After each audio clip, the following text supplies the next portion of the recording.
नमस्कार दोस्तों, मैं डॉक्टर अरूप मेरे YouTube चैनल हेल्थ फ्रेंड में एक बार फिर से आप सभी का हार्दिक स्वागत करता हूं। आज मैं बच्चों के मेंटल हेल्थ को किस प्रकार से स्ट्रॉन्ग किया जा सकता है, बच्चों के मानसिक स्वास्थ्य के बारे में कुछ अहम टिप्स जो है आप पेरेंट्स लोगों को देने की कोशिश करूंगा इस वीडियो के माध्यम से। अगर आपने मेरा चैनल अभी तक सब्सक्राइब नहीं किया है तो कृपया इसे सब्सक्राइब करें, और अगर मेरा वीडियो आपको अच्छा लगता है तो इसे ज़्यादा से ज़्यादा लाइक दीजिए और ज़्यादा से ज़्यादा शेयर कीजिए, और आपके सुझाव और सवालों को इसी प्रकार से कमेंट बॉक्स पे भेजते रहें। आमतौर पे हम बच्चों के शारीरिक स्वास्थ्य के प्रति तो बहुत जागरूक रहते हैं। बच्चे को एक छींक हो जाए, जुकाम हो जाए, खांसी या बुखार हो जाए तो हम अपने नज़दीक के डॉक्टर के पास भी ले जाते हैं, उसे ट्रीटमेंट देते हैं और उस अनुसार बच्चे को ठीक करने की पूरी कोशिश करते हैं। शारीरिक स्वास्थ्य के साथ साथ मानसिक स्वास्थ्य का भी ख्याल हमें रखना चाहिए। मानसिक स्वास्थ्य के बिना सिर्फ शारीरिक स्वास्थ्य से जो है बच्चे का पूरी तरह से संपूर्ण विकास नहीं हो सकता है। आए दिनों ऐसा देखा गया है कि काफ़ी सारे बच्चों को पढ़ाई के दौरान कंसंट्रेशन की कमी हो रही है। वो किसी काम को अगर दिया जा रहा है, अगर मान लो छोटा सा बच्चा है, उसे A to Z लिखने के लिए दिया जा रहा है तो उसका ध्यान A to Z लिखने से ज़्यादा किसी और काम पे ज़्यादा है। तो इन चीज़ों को कई बार एक समस्या के तौर पे भी कई बार पेरेंट जो है चिकित्सक के पास लाते हैं, और कई बार ये समस्याएं जो हैं ये घर पर भी कुछ पेरेंटिंग टिप्स के द्वारा सॉल्व किया जा सकता है। जैसा कि बच्चों को ये ज़रूर लगना चाहिए कि उनके माता पिता जो है उनको भी समय दे रहे हैं। बच्चों को माता पिता का फ़र्ज़ है कि थोड़ा समय उनको दे, उनको थोड़ा सा बोलने का मौका दे। आप उनकी बातों को थोड़ा सुनिए, उनकी बातों को सुन करके आप प्रतिक्रिया दें।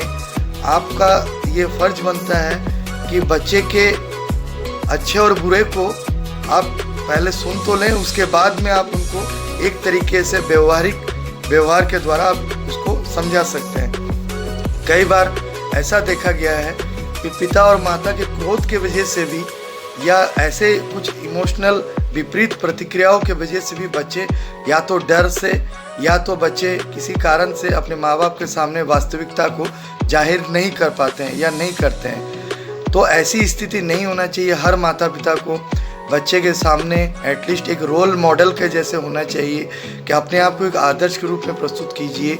बच्चे को क्या कमी है, किस वक्त पे क्या चाहिए, या उन्हें पढ़ाई में किस जगह पर प्रॉब्लम आ रहा है, क्या वो कहना चाह रहे हैं, स्कूल में किस प्रकार का सिचुएशन उनको फेस करना पड़ रहा है। इन चीज़ों की जानकारी जब बच्चा आपसे देना चाहता है या देने की इच्छा प्रकट कर रहा है तो आप उसे ज़रूर समय दें और उसको समझने की कोशिश कीजिए।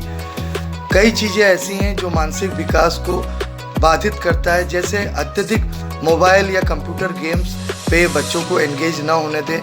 बच्चों को आप इंडोर गेम्स, कई तरह के पजल्स गेम्स या राइम्स या कुछ ऐसा आप कर सकते हैं घर के अंदर ही, जिसमें आप एक कंपटीशन की भावना ला सकते हैं कि भाई आपने बच्चे को ये करने एक टास्क दिया है, इस टास्क को पूरा कीजिए, पूरा करने से हम आपको इस तरह का एक रिवार्ड या पुरस्कार देंगे।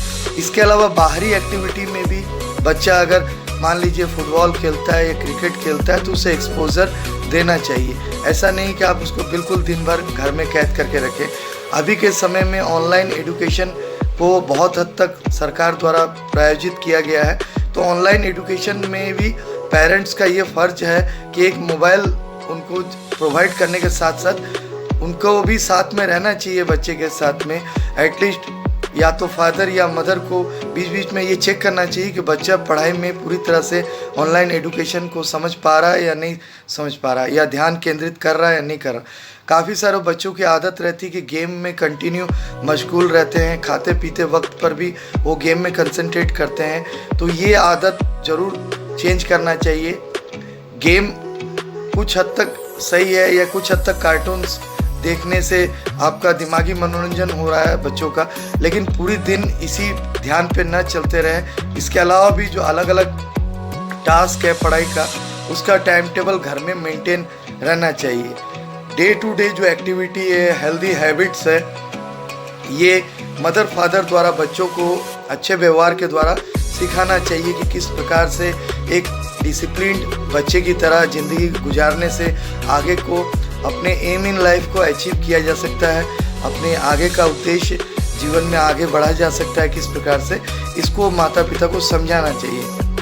क्रोध, दुर्व्यवहार, कुछ ऐसी शब्दों का प्रयोग करना या गाली का प्रयोग करना, इनसे बचना चाहिए जिससे बच्चे के अंदर नेगेटिव बिहेवियर का जन्म ना हो। बच्चे को ये ज़रूर लगना चाहिए कि पिता और माता जो हैं उनको समझ रहे हैं और उनके समझ के अनुसार ही उन्हें सपोर्ट कर रहे हैं। बच्चों को भी ये बात समझना चाहिए कि जो भी माता पिता उनको कह रहे हैं वो उनके भविष्य के निर्माण के लिए, अच्छे के लिए कह रहे हैं, तो उनको फॉलो भी करना चाहिए। मानसिक विकास सिर्फ डाइट के ऊपर निर्भर नहीं है।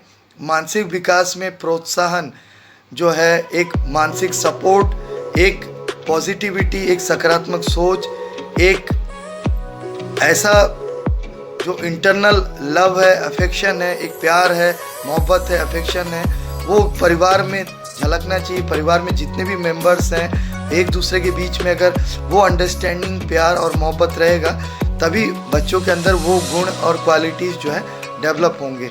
तो मानसिक जो कई प्रकार की दूरियां घर में बच्चों के साथ माता पिता की हो जाती है, या बच्चे कई बार बाहर में ऐसे कुछ गलत एक्टिविटीज़ करके आते हैं और माता पिता को बाद में पता चलता है, अपने बच्चे के जब कंप्लेन आते हैं, तो इनके कारण अगर आप थोड़ा ध्यान देंगे तो आपने अपने बच्चे से काफ़ी दूरियां बना लिया है। तो बच्चों को आप समझने की कोशिश कीजिए, बच्चे के गलतियों को आप रूल आउट ना करें, उनको आप एक व्यवस्थित ढंग से क्रोध ना करते हुए पॉजिटिवली उनको समझाएं, उनको गलती का फील करवाएं और उनको ये समझाएं कि वो आगे को इस गलती को पुनरावृत्ति या रिपीट ना करें। अगर आप इसी अंडरस्टैंडिंग को मेंटेन करेंगे और उनके नीड्स को प्यार से और उन्हें समझा करके डिसिप्लिन्ड वे से, काफ़ी जो है हमारा इतिहास में काफ़ी सारे ऐसे लोग हुए हैं, विचारक हुए हैं, जिनके बारे में आप जानकारी दे सकते हैं। बच्चों को उनके बारे में पढ़ाई के लिए किताब प्रोवाइड कर सकते हैं। बहुत सारे हमारे नीति के वाक्य हैं या विचार हैं, इन विचारों से बच्चों को अवगत कराना चाहिए। धार्मिक दृष्टिकोण से भी बच्चों को गाइड करना चाहिए घर में, तभी बच्चे डिसिप्लिन होकर के एक तरीके का एक माहौल बनेगा और उनका मानसिक विकास, शारीरिक विकास दोनों ही होकर के बच्चे अपने गोल्स को, अपने लक्ष्य को प्राप्त करेंगे।